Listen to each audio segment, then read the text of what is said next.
years until just recently. At Reuters, she was a news editor for North America, the editor for the company's Africa region, and associate editor worldwide.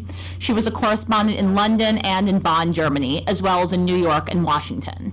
She was the recipient of an Alicia Patterson Fellowship and co-authored a book in German on women in East Germany. She was awarded the Gold Medal in 2000 for UN reporting by the UN Correspondents Association. She's a member of the Council on Foreign Relations, the Newswomen's Club of New York, and is on the board of the Overseas Press Club. Please join me in welcoming Ms. Evelyn Leopold. You want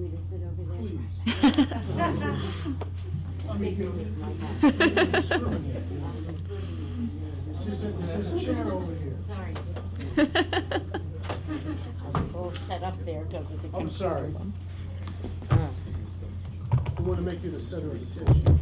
Absolutely. Make it harder, as hard as possible. Goodness gracious. Now everything's, the computer's gone on. Yeah. Can you hear me? We hear you. Right. It's not pleasant following such a wonderful ambassador's presentation with humor and everything. My presentation is more on what not to do in cultural diplomacy. And it's entitled, "Who Are You? Do You Have an Army?" These were questions put to women leaders pressing for a ceasefire in the Philippines to demonstrate their legitimacy. Are women part of culture? Absolutely. In traditional sense, they sing, they dance, they act, they participate in the performing arts. Are they part of diplomacy? Well, here and there they have leading roles, and some are even heads of state. But cultural diversity, which we all want and love, should not be used to oppress women. In the non-military culture, women are too often an afterthought, whether in peace negotiations, after a conflict, or in the building of a new nation.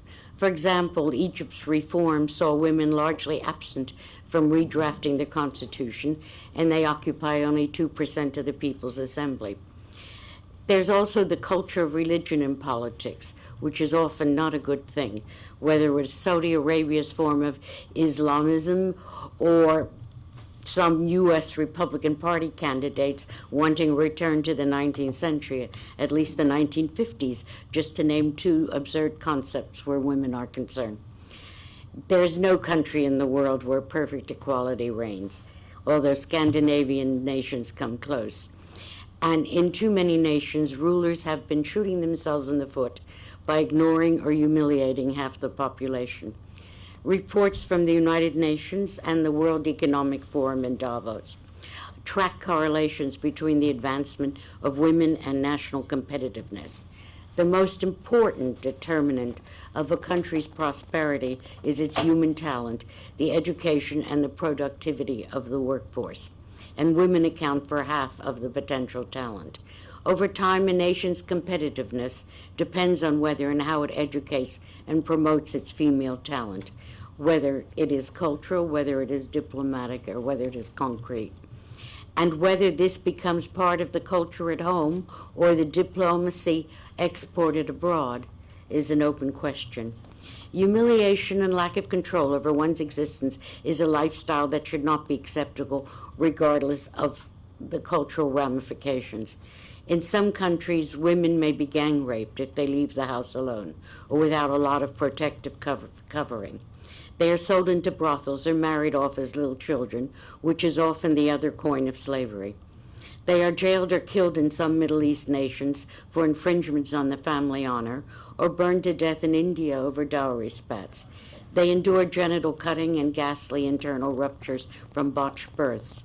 Violence against women and rape in many parts of the world is not considered a crime and continues to be used as a tool of war. It seems to be intoxicating for one person to control another. Violence, especially in war zones, as well as poverty, is not the entire story. There are many nations, rich and poor, where women and men have overcome the failure to invest in education and health care so that girls could be an economic asset instead of being murdered at birth or aborted. Mothers raise boys too, and many fathers love and respect their daughters. As I mentioned, no country has achieved absolute parity. The Nordic countries come closest due to quotas and scheduling time off from work for men as well as women to help raise children. The World Economic Forum studied 58 countries and put Sweden in the first place. It also found that the majority of the 1.5 billion people living on $1 a day are women, and that this cycle of poverty has widened in the last decade. Another famous statistical analysis is done each year by the UN Development Program, which issues a Human Development Index measuring lifestyle through economic growth, education, health, life expectancy, and other families among 138 countries. For example, the report's Gender Inequality Index, which captures gaps in reproductive health, empowerment, and workforce participation, puts Arab nations well below the world average, less so in education than what happens to women after they leave school. South Asia does not do much better, while many African nations show improvement. A major problem is the death of women in childbirth, 1 every minute worldwide, because of poor medical care and no access to birth control. Having children at a young age results in greater health risks for mother and babies, prevents young women from going to school, and destines them to low-skilled jobs at best. Iran, for example, has a higher per capita income than Costa Rica, but its maternal mortality rate is much lower than Costa Rica's, and maternal mortality in the United States is 11 times that of Ireland. Elsewhere in the world, the lack of reproductive health care and birth control for an estimated 215 million women who choose it is a huge contributor to gender inequality. Abuse of women and girls is found in every country and many, many homes, rich and poor alike.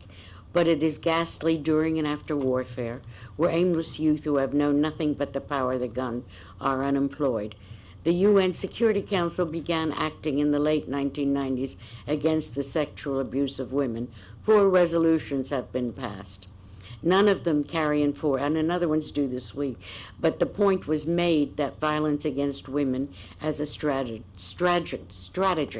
Bosnian rape camps, ongoing brutality in the Democratic Republic of the Congo, is now an internationally recognized war crime.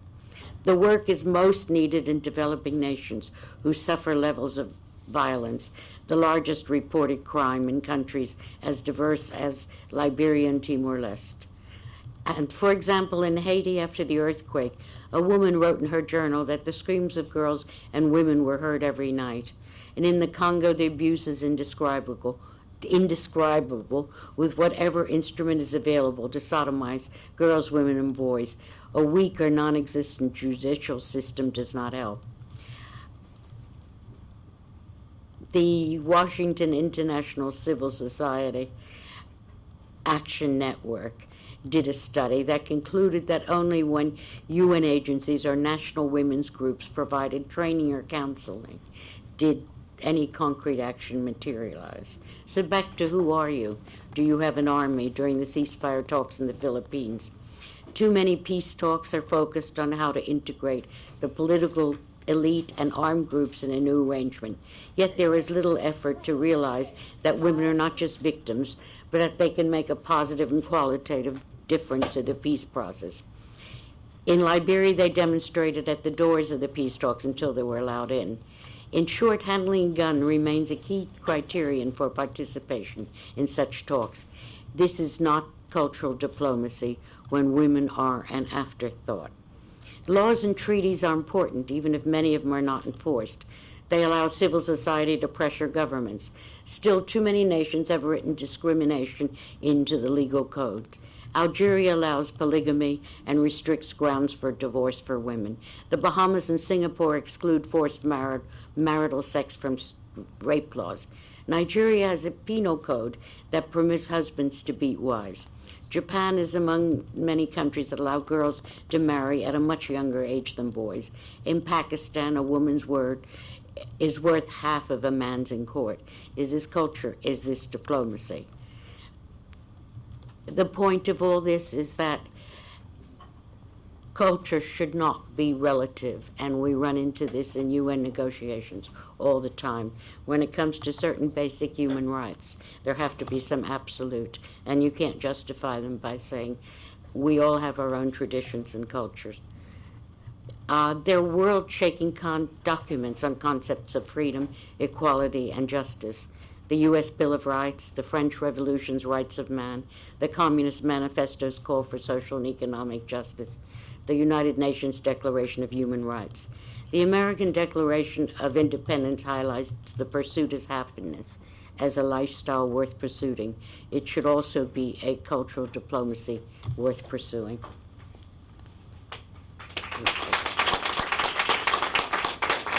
Thank you. Thank you very much, Ms. Leopold.